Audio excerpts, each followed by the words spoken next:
Good day, people of the internet and of tone. We just found out before going live that Brian confuses the movie Total Recall with the pedal Tonal Recall. Yep. Total. And I think that there's no better way to know that you're involved in the world of pedals when you are mistaking movies for pedal names that have. Obviously, we know that, Joel at Chase Bliss took some inspiration from Total Recall. I just think the interesting thing is, Brian, and this maybe ages you a bit, or me, is that your Total Recall, look, I did it myself, is Jessica Biel and Colin Farrell. Mine is Arnold Schwarzenegger. Yeah. Yep. He was the original Arnie. Total Recall. Uh-huh. That was certainly the effects and things like that were certainly diminished in comparison in the Arnold Schwarzenegger days. But so was the muscle mass. So you gotta which Right. one do you choose? They couldn't CGI that muscle No, mass, you cannot. that's for sure. That took too much computing power back in the day. That's the You real had to deal. come prepared. Yeah. But with that said, this is a great segue into the conversation topic, which is the NAMM Show. And by the time you're hearing this, the NAMM Show is now over. You may or may not have attended. And we're going to do a little finger on the pulse here with the three of us. And I hope that that's not too much innuendo for you. About kind of where we stand with NAMM. I've had sort of a contentious view, typically. But who knows? Maybe that's changed. Maybe I've turned over a new leaf, and you're going to learn about it today. But also, there's been some interesting releases that that are going to be kind of forthcoming, if not already released at NAMM, and stuff to come soon. I have a question, and this goes for everybody out there. This goes for the listeners and to you guys. I always thought that NAMM releases were and are very difficult to pull off because you're competing with so many brands simultaneously, and everybody is doing their launch the week of NAMM. Yeah. And I could understand in the old days when that was like the way that you let people know what was cool and new.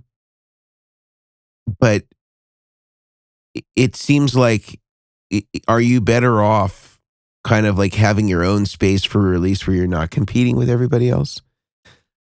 This is an interesting thing because the phenomenon now for a lot of brands to do their releases, and we've talked about this in the show, is that people will kind of own Instagram and YouTube for a week, where they hire all the influencer people or demonstrators to do a demo of their video. They invariably all come out like the same day or within a couple days of each other. The same thing happens on Instagram with all the posts and all that stuff. Is that a less desirable way or more desirable way to let people know that your product is out, or is like being at the NAMM show and then like having some press around it and having physical people there the best way to know about it? I'm kind of wondering, what's the value of a release at NAMM when you know that every other brand that's there is likely releasing some sort of product at the same time as well? Yeah, I mean, I think that Brian should talk is what I think. All right. I'll and talk look at that embroidered. If you're not seeing this, Brian's got an embroidered Look at that sweatshirt. I can almost feel it through the camera. You can. Yeah, and you can tell that this isn't one of those. What's that cheap T-shirt company called? Glidden. I forget which letter the I. Gildan, the I and the L. Yep. Go. Yeah. But this looks like it's a nice one. What is this sweatshirt, Brian? Is this for the horsehair? people that can't. It's mane It's a and fur. mane and tail. No, I actually don't know what the brand is. It wasn't cheap, that's for sure. Just go ahead and take your top off there, Brian. There you go. Just take it. Ooh. We'll cut this out for our OnlyFans page. It'll just blur it out. You can just blur everything out. No, I don't know whether it's nice. I live in sweatshirts pretty much, so it was time to get one for myself. And then of course my dad's like, I want one. It's like, okay, Of course. Dad, I'll get you one, Dad. But thank you. Yes, no, it's comfy. It's cold here. It's 20 degrees today, so I'm a little 20 degrees Celsius isn't that Celsius, that's not that that's- cold actually. No, this is definitely Fahrenheit. 'Cause Sorry, the U.S. sorry. you have to get on the Celsius. But no, so for me, I think the problem with the whole week of NAMM release things is that there's just so much release that it kind of becomes like an overload on social media of what has been released. And then when you go, it's kind of the same thing. It's like option paralysis in a way where like you have so many options, so many new things being released that I think sometimes things get forgotten. So I think that's why you see companies like Walrus and other companies like Keeley and them releasing stuff a week or two prior, like they did with their rehearsal pedal, and then the Yvette Young pedal that they did, like that one dropped a couple weeks ago. So did the rehearsal, which was like the day before. So seeing like one company release two pedals within 2 or 3 days, but it was 2 weeks before NAMM, I think is something more like people will be like, oh, okay, if I go to NAMM, I want to see that. Like they're going to remember it. But like the week of NAMM, you got hundreds of companies releasing stuff and it's hard to keep up. Like when I went last year, I had to write down a note of all the things I wanted to see. So I literally had a note on my phone of releases and then the booth number, and I would go there. But like, you know, it was just one of those things. I think there's pros and cons. I think if you wait until the week of, or you wait until people are at NAMM day one, you're going to have a lot harder time because people are having to sift through hundreds of companies posting their new stuff and their hot new thing. And then if you get influencers on top of that posting all their videos, I mean, sometimes you'll get 10 influencers for one product. So imagine that being for all these companies. It would just be you could spend your entire flight on YouTube and get through just maybe a couple of those videos of them playing through it, like Mark Johnson and them playing through their stuff. But I could also see where this came from. If you think back 30 years. Oh, yeah. Where not everyone was walking around with a camera in their pocket that they could instantaneously put out to the public. It was like, I'm going to get free press. And it's not hard. It's not easy to create content. It wouldn't have even been called content back then. It probably would have been a demo video or whatever it is. But people would film or interview, write down, ask questions at NAMM, and then it would come out in print. I don't even know how much later. And so I feel like the release of all this content from NAMM to the general public that couldn't attend decades ago would just by necessity be staggered, and it would come out through magazines and it would come out through other forms. But now, the same day that you're at NAMM, you are getting inundated with stuff that was captured, an hour ago and being released right away. And so I think we're still possibly stuck to a degree in this is how it's always been done, and maybe not asking the questions of, is this the best way to do it? And it's really been interesting. I think, I don't know if you guys have noticed this as well, but even in the last 5 years, maybe, I feel like, let's say in the 2010s to the 2019-ish area, that's where I kind of got into this a lot more. You would notice an influx of release, even just from the companies around the NAMM shows, winter and summer. And then within the last 5 years or so, it's like, someone's releasing something in March, someone's releasing something in September or December. And it just seems like that NAMM calendar, or the pressure to stick to that NAMM calendar, was slowly just, we don't have to do this anymore. We can release whenever we want. And it's been interesting seeing that subtle shift I don't know if that's just me wanting to see that or if you guys have noticed it as well, but I feel like I definitely noticed in the last few years that it's changed and people now have free will and the ability to launch the new product whenever they want. NAMM be damned, free will. you know? Yeah. Be NAMM. Yeah, it is there definitely has been a shift, and I think that this is partially why you've seen the deterioration of NAMM as the phenomenon that it was. And I don't know that it's been any secret that I feel like I think the last NAMM show that I exhibited was 2019. I exhibited every year from 2011, I think, to 2019. And I think it was 2011 because I remember the slogan for that year was "Take it to 11." Mm. And then the last time I went, it was 2020. So take it to 20. Take it to 20. Yeah. I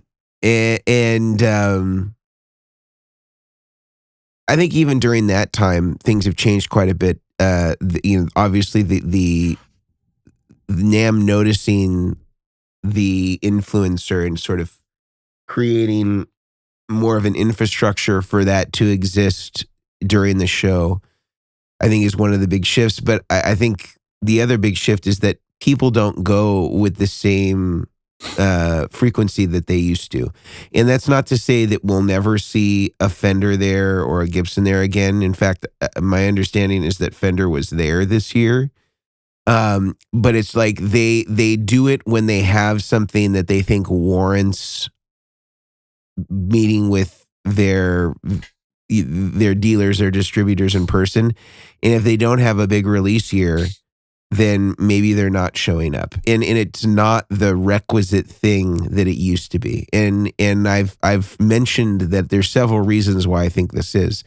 I think one of the reasons is that NAMM has struggled to maintain relevancy as the gear industry has evolved in the way that it finds customers. And NAMM has attempted to maintain its relevancy by lowering the quality of attendee, where it's not a trade show, it's a guitar show. It's become a guitar show. And can you explain what that means for people that aren't aware of what that would mean for NAMM? Yeah, so historically, what NAMM was a trade show for people that were in the trade of the music industry. Mm-hmm. So when you attended the show and people came to your booth, they were involved in the industry in a capacity where they had potentially purchasing power or some sort of influence over the person with purchasing power, so that when you were seeing people in your booth, you knew that you were talking to somebody who was kind of qualified to be there. Mm-hmm. And the level of attendee now is much different than that, because you have some people that are still in that category where, you know, they're buyers for dealerships and things of that nature, or distributors.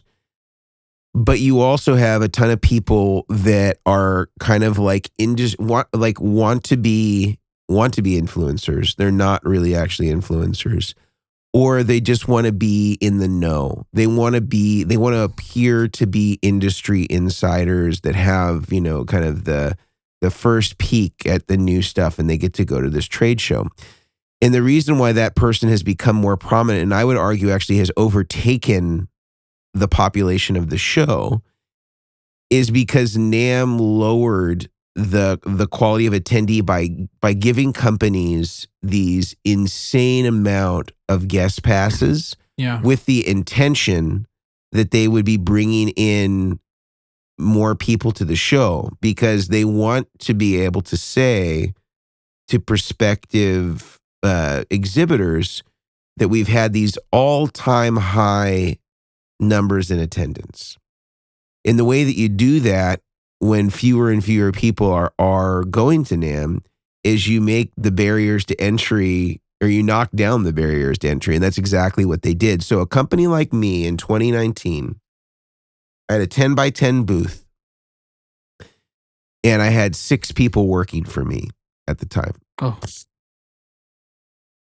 I had, I think, 25 guest passes. No way. So it's just like something like it may have been 20, but it was something that was like not at all commensurate with the size of my company. So you can imagine if I had a 20 by 20 booth, which, you know, is maybe more standard, I would have had 40 guest passes. Oh my gosh. So you have this ratio where you got, you know, 5 or 6 people that work for you, and then you get 4x that in guest passes, you know. And so you're just giving them away. You're just giving them away. And because there's like a registration deadline, they're like, well, if you have any of these passes, you want to make sure that they're, you know, you've registered them to a attendee by X date. Otherwise, it's going to cost you this much money to register a guest, you know, pass or an artist pass or whatever.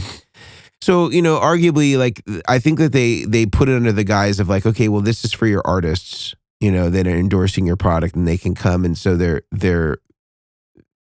saying that. But there's a lot of artists that I see that have like 4 badges on, you know, which is like basically like, oh, I got one from Diodario, and I'm not singling these companies out. And this is just a fictitious person over there. I got my one from Diodario, and I got this one from Vertex, and I got this one from Mono, and I got this one, you know. And so they have like 4 passes on. It's like they're getting, it just shows the kind of the waste of just like, they're just throwing passes out, you know, to people like crazy, because the metric is bodies, you know. And it's just like for the same reason that you don't see there being any like vetting to like creating an account on Instagram or Facebook or whatever, because numbers are the most important thing. They want to show the most number of users.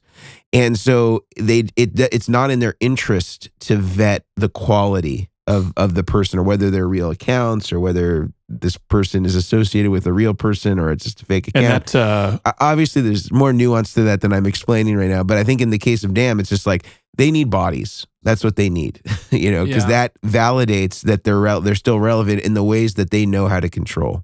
And that fictitious person as well, with the 4 passes on, would have been counted as 4 different people because they were registered 4 different times.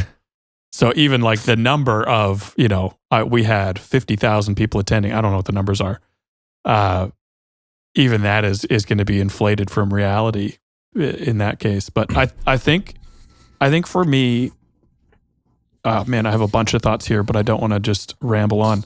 I still love the idea of NAMM. I love the idea of community. I love visiting with people. And an example of this, when we were over visiting you, Mason, California, we went out and had breakfast with a bunch of people in the industry, and there were 10 people at a table, give or take. But that was like, that's what I'm after when I want to go to NAMM. Like, I want to visit with people. I want to hang out, like, what's been going on? What pedals are you coming out with?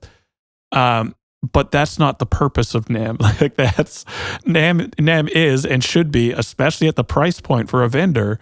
You need to make money. Like, you need to get new vendors. You need to get, in maybe today's day and age, influencers posting about your stuff that results in hard dollars, that results in more sales for your business. And unfortunately, especially with the influencer approach, you can't easily track that. I can't have some influencer with 300,000 followers post and then track that sale to my website unless I have it pre-set up with them with coupon codes, which isn't going to happen by and large. And so that's where I think it's very difficult in its current format to justify it, which we've chatted about before. But man, I want it to work. Like, I am looking for a reason or an excuse to go and to hang out with people, because the reality of most of our jobs is a lot of the time we're alone in an office, building, coming up with new ideas, email admin, talking to people, all that. But to be in the room with the people, like with you guys that I see digitally every week, but I've met you in person once. Yeah. Like, it would be awesome to just be in person. And that's what NAMM has to offer for me, but I'm not willing to pay the price tag that they charge to facilitate that. And so what I've been seeing, and I'm curious on your guys' thoughts here, more and more in the last 2 years, and even this happened this past week, I've gotten a few invites in the past 3 months to little mini NAMMs. And I feel like NAMM is, where it was maybe a worldwide destination. Everyone from around the world came to NAMM if they were in the music industry. That's the place to be 30 years ago. Now I'm curious if we're going to just start seeing little mini shows pop up. A couple hundred people come. It's more in your local area. It's a lot cheaper. I think one of the most recent ones off the top of my head to register was a few $100 to get a table. And you just start seeing these little kind of micro shows pop up that you maybe go to more frequently, or you send one person on your team to go there for a day or two. And I'm curious if that is one of the ways the future might look for this type of show. And I don't know if that's a good or a bad thing, or if that's even the case, but I'm curious if you guys have kind of seen or experienced a similar thing in that regard. Yeah, I feel like I remember us having this conversation about there being some mini NAMMs in a way that you'll see more like JHS and Walrus and all these other companies go to. I think, Mason, correct me if I'm wrong, did you say Sweetwater does something sort of like this? Or there's a couple I don't even know if they're doing it anymore. They had a thing called Gear Fest that they did for several years. I don't know whether it happened this last year or not. But I would say that if it didn't, Sweetwater has, I think, of any brand that's been around for a long time in terms of retailer or otherwise, or just music industry business, they are so data driven that they would know exactly the viability of something like this. Oh. So if they're not doing it, if that isn't indeed the fact, it is because they have tested this metric and they know it to be not the best way to spend their money to get the result that they want. Now, I don't know that their objectives are the same as NAMM's, but they have a very, very astute marketing team, and there's some really smart people that work there. Interesting. Yeah. And I mean, I think seeing like stuff like that, these mini ones, even these pop-up events like pre-NAMM, that's all I heard about was make sure you're at pre-NAMM. I'm like, what? I'm flying on Friday. This is when they did Thursday, Friday, Saturday, Sunday. I think this past one was only Thursday, Friday, Saturday. I think they removed the Sunday.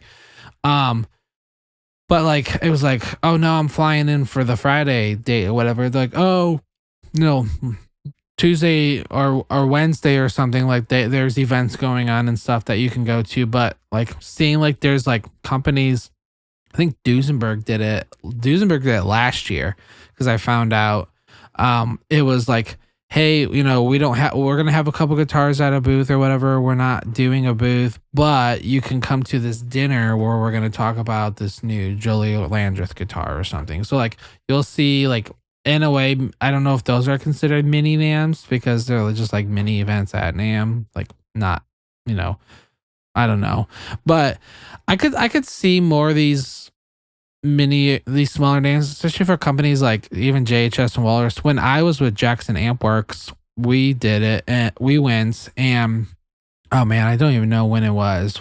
I think I had to have been I was moved to Texas in 2013. I would say I think it was 2015 we were at NAMM, and it was like the first year we had met like Creation Music Company and Matthews Effects and a bunch of those guys that were there. And I'm assuming you were there, Mason, 2015. I did not run into you though. And, but like then,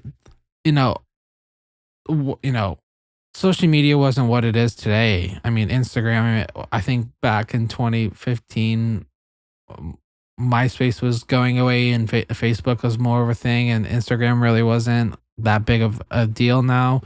YouTube wasn't as big, but I think now people are kind of like, when you start adding up the numbers, You have to pay people to set up. You have to pay the booth size for a 10x10 was unreal when I heard how much it was. Because I had a friend who launched his pedal company 2 years ago, and was like, "Yeah, we really want to go to NAMM." And I was like, "That's cool. Half of that. It's really it's expensive to get a booth." And then he was like, "Will you split a booth with me?" And I was like, "No, I don't want to go to NAMM because it was just so expensive. On top of employees that are going and having all these people that they like running the numbers and the return on investment type of thing." But I do think some of these more mini NAMMs are better because not only is it more affordable for the business and for you to go with some employees, but even for the attendee, because going to NAMM, it can be a lot. I think it can get a little overwhelming. There's a lot to see. You feel like for the price that you're paying, like I've never had to purchase a NAMM ticket. I have been one of the people that have gotten the guest pass for sure. But I think for what do you even know what the attendee price is? I think that they say that now like Saturday is the day that's like open to the public. Oh. And I don't know that it costs anything. Really? Yeah, I think that I could be wrong because again, I haven't been in a while, but I only remember having to pay separately if like somebody registered late, and they do that as a way to discourage late registration. Yeah. Of let's say an artist or a guest or something like that. But yeah, I think on the free day, interesting, or on the technically open to the public day, and again, yeah, the cost is insane. Like I was looking to see what the room rates are for like, most people stay in, there's a Hilton and a Marriott that basically kind of like insulate the convention center in Those Anaheim. are insane. Those are insanely expensive. Yeah, so I looked at like a room there, and it's $508 a night on average for just the Thursday, Friday, Saturday. But presumably you're coming in if you're an exhibitor, Tuesday or Wednesday. Yeah. Probably Tuesday to be safe. And you're probably not checking out on Sunday. You're probably checking out on Monday. Mm-hmm. So, that could be, and that's just for a 1-bedroom with a king bed. So you're looking at a minimum of $2,000. You got employees now. Maybe you can double a few of them up, and stuff like that. But you could be looking at, $10,000 in rooms. Like it may even be more economical at that point to do an Airbnb. Yeah. But parking is also a huge issue at the show. Because there are lots, but they can be far to walk, and then there's a lot that's adjacent to the convention center that's for exhibitors, but you have to kind of get there early enough where you can utilize it because it takes a while to get in. Yeah. And then the booth cost, the last time that we did it, I think the booths are around $5,000, but that's just the space. And then if you want all the other things like power.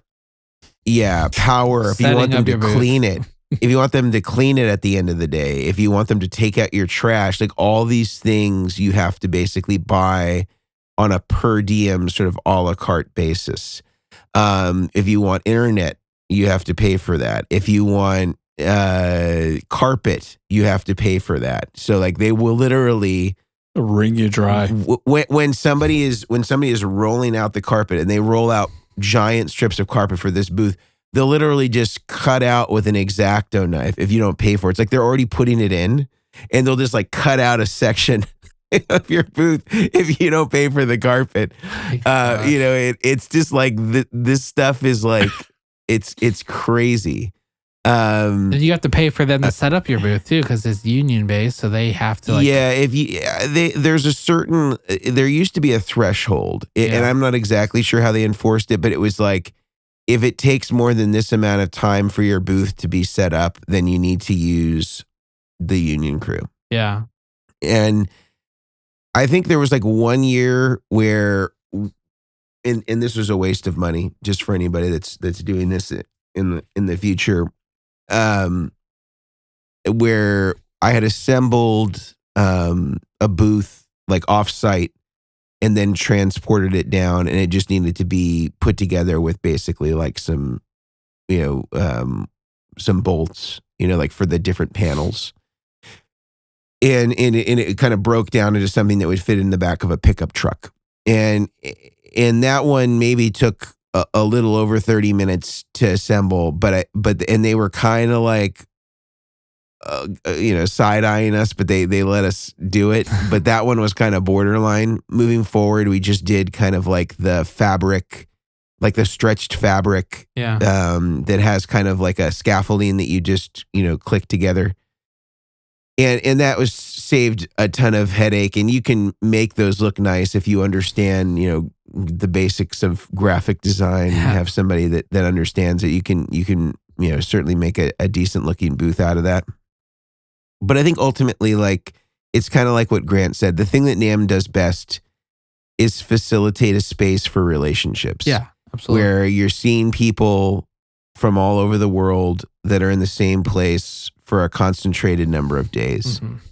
And I also agree with Brian that a lot of the coolest things that happen at NAMM happen before NAMM even starts, where there's events or gatherings or meetups. And those are always cool. That social aspect is cool. And I think that for a lot of people that are from out of the country or that aren't already in sort of like a space where there's a lot of this stuff that's already happening, this is kind of like your refuge, for a certain number of days. And even though it's like very stimulating and loud and all these things, there's this redeeming factor, around relationships that you get to see these people that you only see once a year. Yeah. And so I think that that's what keeps NAMM alive, is that like nostalgia. But, I think there's a lot of challenges that they face. I know this year they did a dedicated room for all of the influencers. And I think that that's a step in the right direction. And I know that they were kind of building to this to a degree. Again, from an influencer standpoint, I think it's tough because you're competing with all the other influencers to try to like talk about the coolest, next greatest thing that's coming out. Yeah. And everybody else is doing it too at the same time. I don't know if I were in that capacity, how I would frame it. Because I would almost think that like the cooler meetups or like the concert show type stuff might be cooler coverage than just being one more person that's covering new pedal XYZ from, John Doe Effects or whatever it is. Exactly. Because it's just like, it's hard to cut through the noise and that. It's like you can never really get a great demo.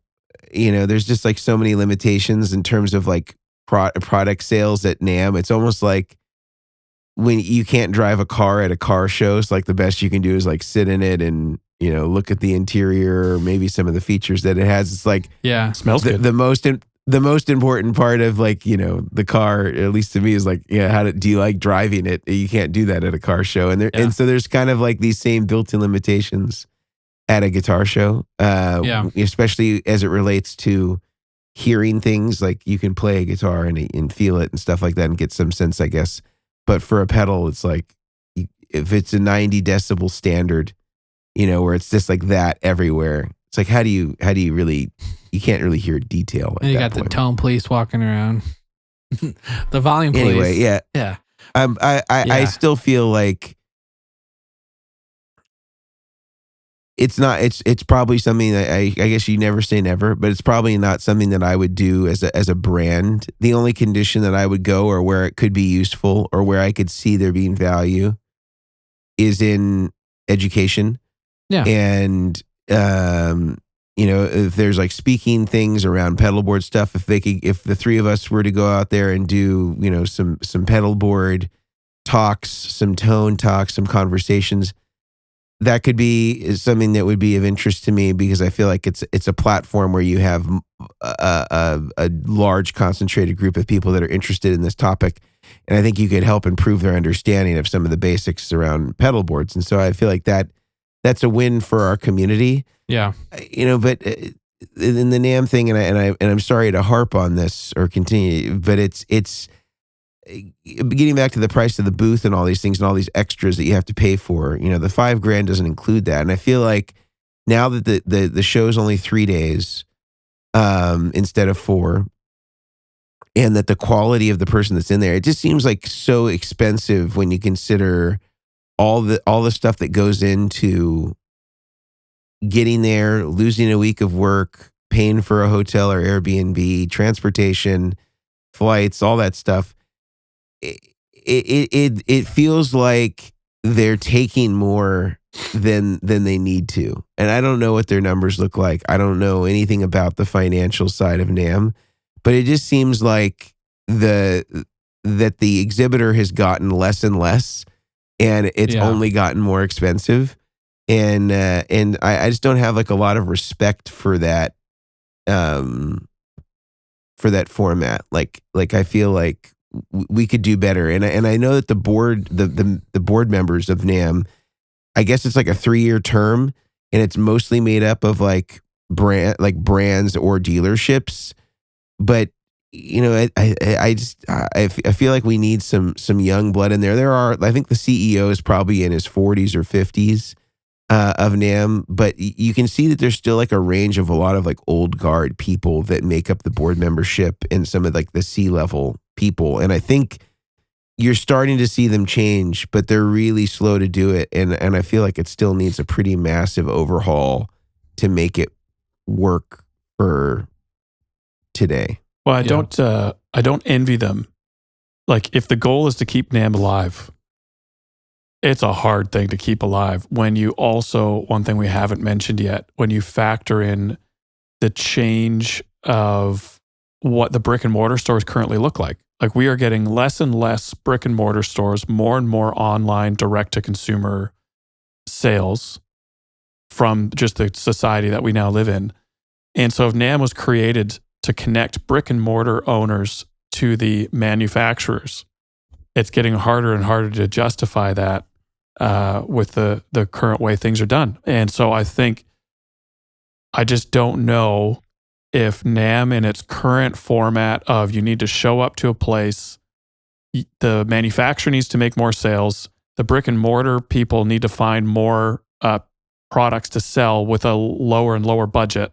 Like, it's just not lining up. It's not quite making sense to me. And this is where I think it's actually, and this wasn't planned, I promise, but it's actually a great time to talk about like Guitar Sanctuary, which I will throw over to Brian in a second. But I think just your brick and mortar stores, like if you buy from a brick and mortar store, it helps their bottom line, keeps them alive.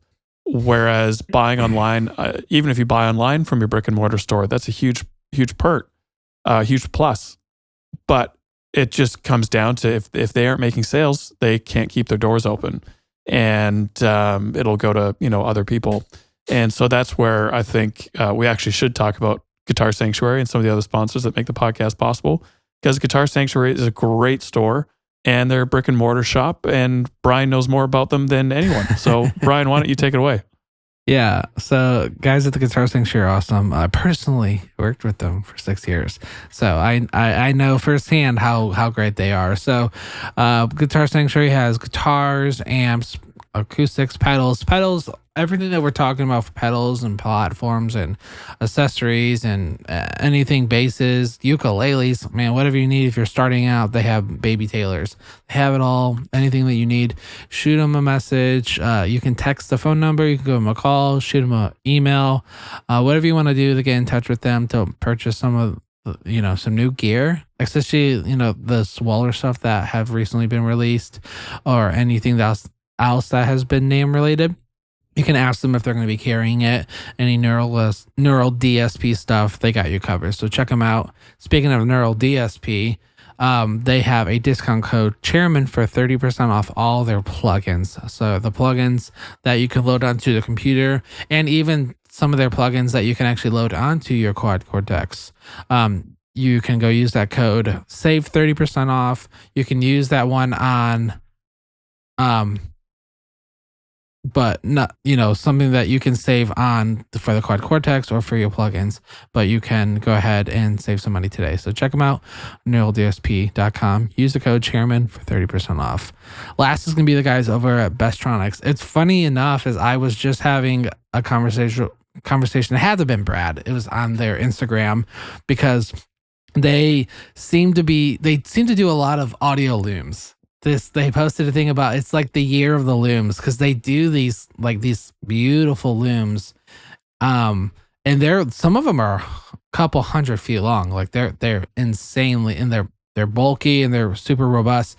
And I remember building some looms and having to fish all of the cabling through the TextFlex, and like my arms would hurt. And you get ripped doing that. And that's what I said. I was like, man, how are you doing this without like your arms? And they said, we don't need a gym membership. So I thought it was really funny. And I came up with best triceps, pecs, and abs, BTPA. And I was like, that's just like a joke with them. And that just shows they are simply the best, not only in their comedic jokes, but in what they supply and what they can produce for you. If it's tour related or studio or local gigging or home related, they got you covered on looms, cabling, connectors, plugs, rack needs, patch panel stuff for your pedal train stuff. They have all these little adapters, so check them out. Use the code DACHIRS, DACHIRS, for 10% off. You won't be disappointed. So yeah, that's it. That's our sponsors. Love it.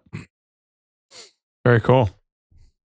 Did you guys want to chat about anything else NAMM related, or should we talk about some of these releases that have recently come out? I actually had one that I stumbled across, and this is only because we're like right now. I just saw it get posted, and it's posted 8 minutes ago, and it's that Fano guitars and Novo guitars are merging. Whoa! They're merging. So is it going to be Fovo, or what are we? No. What's the name going to be?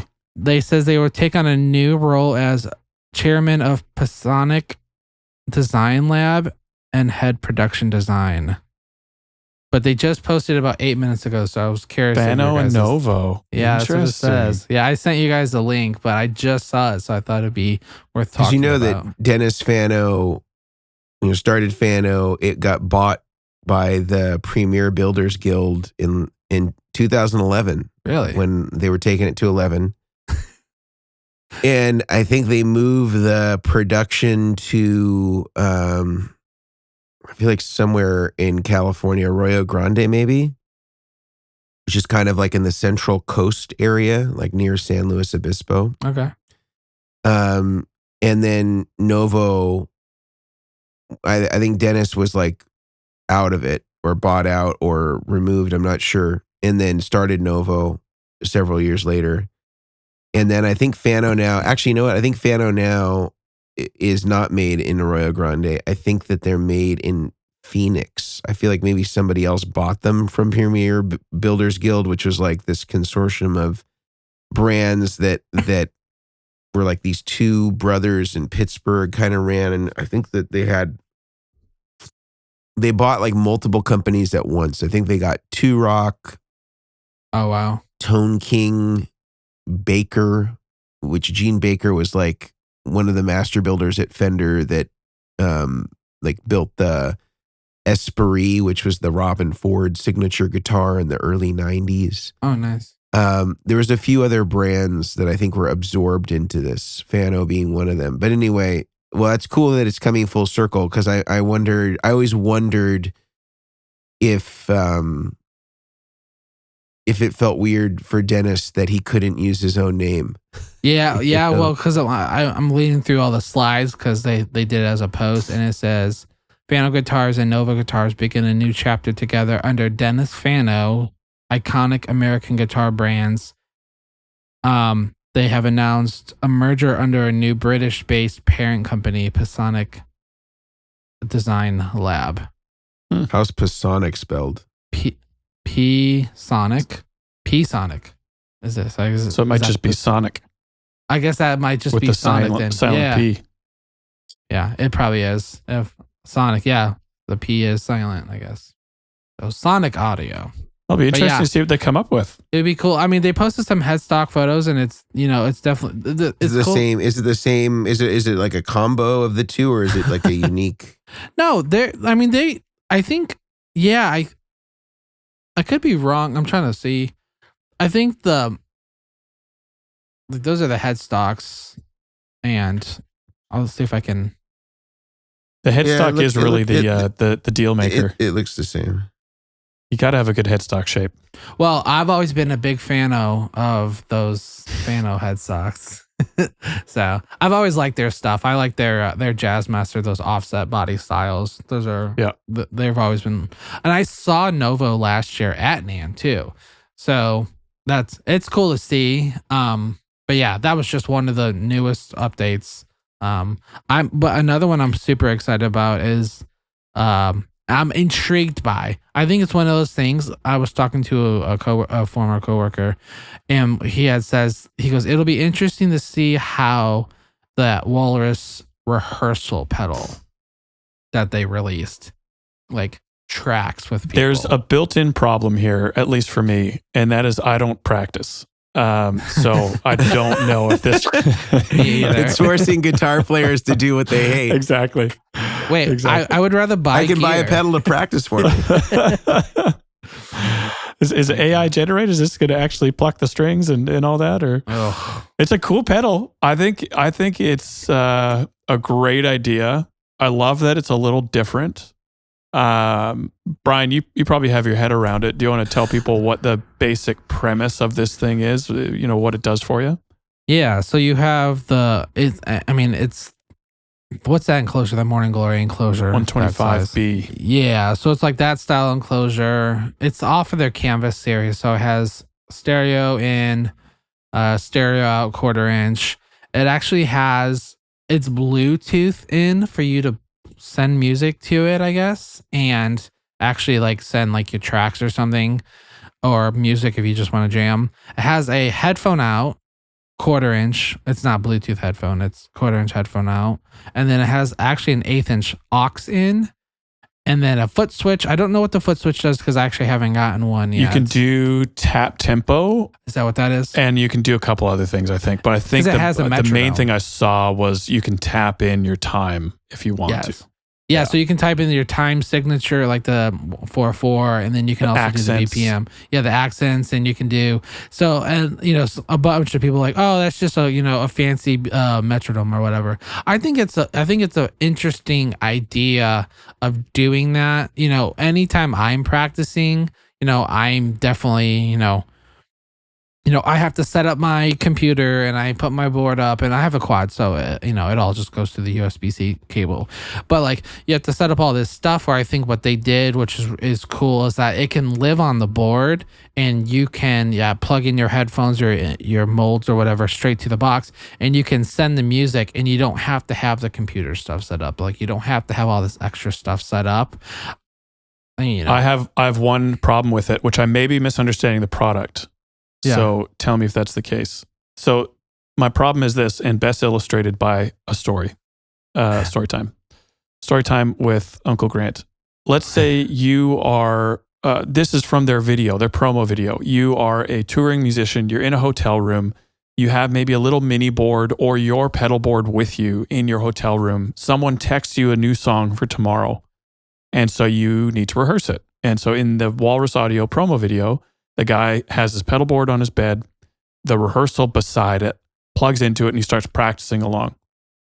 My problem with this is if you don't have an amp sim on your board, you are going to be playing direct guitar into the rehearsal, then into your headphones while playing along with the track. That'll do for rehearsal, but man, they have the technology. They have ACS1. Even if it's just basic, just give me 1 or 2 amps. Give me some amp sim in there in case I'm not an amp sim person, but I still want to rehearse in my hotel room, and I don't want to go get an amp to do it because that negates the whole point of the pedal.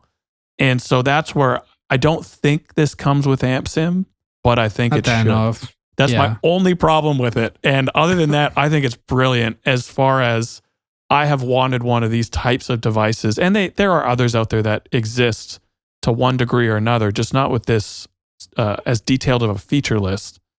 And it also has a MIDI in and MIDI out. I think it only can receive MIDI and pass MIDI. I don't think it generates any clock on the MIDI output or anything like that. But that's my one problem is I think it should come with a basic amp sim type thing for those people that use real amps.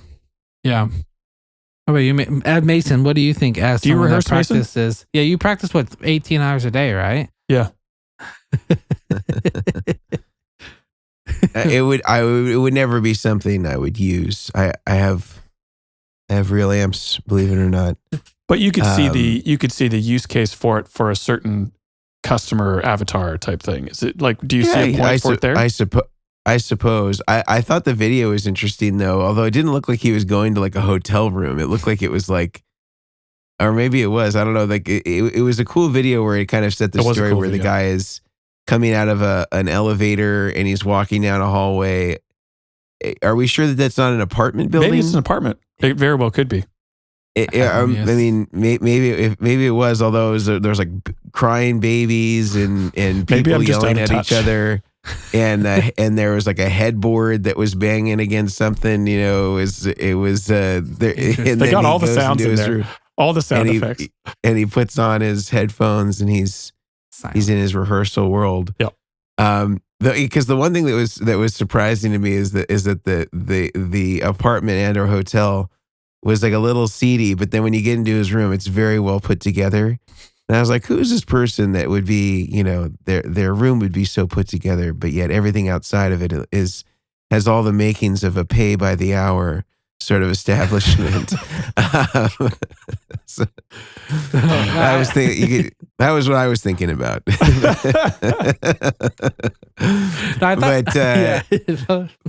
no, I it's not. I have no relationship to something like that because I just wouldn't use it. But I guess I could get. Yeah. Yeah. I got excited about this product when I saw it. Is this the one, Brian, that you had maybe teased us about a little while back? No, it's not. Okay, that's a different one. Well, then I think that obviously they've got a really good. I think Walrus in particular has had a lot of success this year, and even in a podcast we did not too long ago, I said, you know, companies that kind of like won 2024. I think that they seem to have very well researched and they have very, very well researched products, and I feel like they understand their customers really well. And so I have no doubt that like this didn't come out of nowhere and wasn't just like, you know, the CEO's kid said, I really want this pedal, this rehearsal pedal. Yeah. Yeah. You know, they don't really have half-baked ideas. I feel like they're pretty sensible and have a lot of creative output. I'm always impressed when I see a company like them that have they released like 5 pedals this year. They had power supplies. They had, you know, and that's, I can tell you from a manufacturing standpoint and just a creative standpoint, they've got to have a lot going on to make that happen. And so more power to them, man. I think that they're doing great. And you know, if they didn't ask me if they could send me one, but if they did, I would probably say, hey, like, I'm not your guy on this one. Not that it's not cool to receive a cool new pedal. It is, but I feel like it would go to better use with Grant or Brian. Well, I think that's the thing about where we're at in the industry, which is not every product is going to be for everybody. And, you know, we have a lot of niches even in our area of guitar where there's so many different niches. And so I think it's actually really cool to hear that you wouldn't connect with it and I would, and maybe Brian is on the fence. I'm not sure. Because look, I got right behind me. I got a deluxe reverb. Got a Princeton reverb. Yeah, I mean, if someone gave me the option of the rehearsal pedal and a deluxe reverb, I mean, I'll take the deluxe reverb. But I can see the utility in it. That's for sure. Yeah. I almost wonder if this year, 2025, is like the year of like the utility boxes of that sort. Because like, oh, come on. so many companies have come out with, we have, 50 blues breakers plus 50 plus blues breaker pedals. 51 after NAMM Show. Honestly, I mean 500, but it feels like everything that we have, like we have so many versions of it, but like, I would love to see, like a Goodwood audio interface, like an interface for that has MIDI and has all these other features that are coming out that like you can like replace your existing one and it just has more features where you don't have to completely uproot your entire board. Like I know like that you guys do so much custom stuff, but like having pedals like that or having like, it's little stuff like having a MIDI clock or it's having like external switching like boxes and like these little remote switches like that can do all these different page, like on this studio board I put this triple switch on the MC6 Pro and like realizing that you could use multiple of those like little utility boxes. And I've told a lot of other companies, a company over here, Jackson Audio, I was like, you guys should look at doing, a loop switching box that's TRS based, that is like the send and returner on one cable, so and it can be small and like or do like 1/8 inch MIDI boxes, like just do different type of boxes. And it's probably one of those things like when you go to the grocery store like on an empty stomach and you just start buying all the groceries because you're hungry. Like I started just having the ideas of everything, like you should do all this, and I pitched it to Ron at RJM and he's like, yeah, that box would be like $2,000 for just a box. I'm like, okay, maybe you don't do that, like it's a utility box. But I could see this being like the year of utility because we have so much stuff already out there. Like it would be cool to see like what secondary, not the hottest piece, not the not a Mercury X, but like it could be something that's so subtle but it really like is a game changer for the board. I could see that. That's me. We'll see. Time will tell. There's Brian's prediction for 2025. Hot take. That's my hot take. I could just see it happening, especially with, Walrus coming out with so many of these like reamping boxes, the canvas direct, the stereo and the mono boxes. I mean, you guys having the long line series and the receive, like the amount of times the long line series has gotten me out of a pinch has been insane. And it's because it's all in one box where you don't have to have multiple SGI boxes just to do stereo. Like those two SGI boxes, the weight of them are unreal. Like it's insane when especially put it on a pedal board. Whereas like Brian protects himself in a parking lot with those SGIs now. Honestly, now that he's got a long line. You just put the SGI boxes in a sock. Oh, there we go. Brian learned that one in prison. Dang, Brian. Brian's going medieval. I'm prison Mike at that point. But it's I don't know. I could see it's more of like a convenience factor, I think. There's just what can these companies come out with that can make you don't have to completely uproot your board, but it's something because whenever something new comes out, everyone's comment is, oh my gosh, now I have to redo my board. It's like, well, you don't have to. You want the pedal, you want to redo it. So it'll that's what I think. That's what my rambling thinks right there. Nice. I like it. God bless. Well, how do you guys feel? Should we finish up there? I'm good for today. Yeah. Well, I'm curious if people have any hot takes on the NAMM Show. Its viability, I want to be clear. I don't wish NAMM failure. I think that there is an opportunity here to really serve smaller brands, because like a company like Fender or Gibson or like they're gonna be able to afford a NAMM Show. If that's in their objective, they can afford it every year. Mm-hmm. I think that the thing that's really cool is like when you see like the days of going into the dungeon and seeing a small brand take root, like in getting them exposure and into the fold. Like that's one thing that I feel like NAMM can assist with. Yeah. But it's such a gamble for these brands to be able to do it. And because the expense has become so divorced from the opportunity that I think we're seeing smaller companies that like, I remember being a kid and going to the NAMM show and seeing Way Huge, like when it was George Trips and it wasn't Dunlop. And a company like that, finding them in a NAMM show is like such a gem, like those sorts of brands in the early embryonic stages. Like NAMM used to be able to really make or help promote brands like that. And I feel like the barriers for entry prevent brands like that from being able to come in, because I think that the dollar value of the time back then was not as wide of a gap as it is now. I feel like it's more expensive to show now than it was in relativity. And it pushes brands out like that. And I feel like that's the place where like NAMM could really help smaller brands. I think that they could do more to help smaller brands and get them in the door. And I don't think there's a basement option anymore because there's not enough attendance. Yeah. And so they kind of moved everybody to that main floor, consolidated to 3 days, and made it less trade. So it's like even a brand like that, if they can even afford to come, how many dealers do they need to sign up to cover their costs? Yeah. And I think it becomes this numbers game where like a lot of them look at it and they're like, I can't afford to do this. Or if I don't sign up 30 new dealers, then I'm losing, too much to make it worth it. It's just not worth the gamble.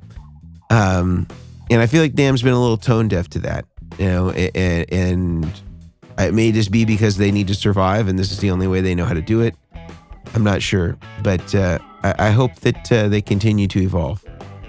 Yeah, me too. We'll see. Shall see.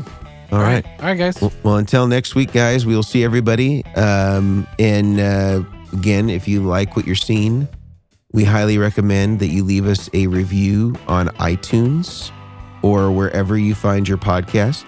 I also want to remind people that these are airing on the Chairmen. I'm still recording, I promise. There I am. These are still happening on the Chairman of the Board YouTube channel. And we are going to be slowly migrating all the content over there as regular videos as well. So you'll be able to have a consolidation of every single Chairman of the Board's episode that will exist over on the Chairman of the Board YouTube channel, which will be separate from Vertex.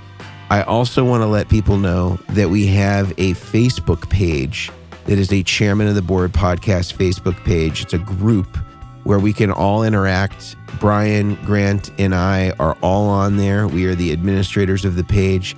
I think we opened it up fairly recently. We've already got a bunch of people that have become members, and we get to talk about gear, tech questions, all that stuff. So it could be a great place if you want some free advice that we are going to be hanging out on there. It can be a good place for you to post pictures of your rig, stuff like that.